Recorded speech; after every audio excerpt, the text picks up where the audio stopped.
Методика исследования прямой кишки. Студент здоровается с больным. Объясняет больному суть предстоящего исследования. Показания к исследованию прямой кишки – это выявление патологии дистального отдела прямой кишки, полипы, геморроидальные узлы, параректальные инфильтраты, злокачественные образования. Необходимые материалы для проведения исследования – это стерильный вазелин, стерильные резиновые перчатки. Укладываем больного на колено-локтевое положение.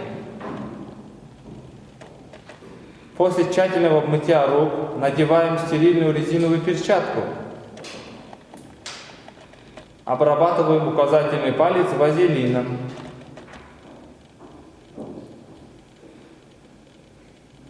Вводим указательный палец в заднепроходное отверстие.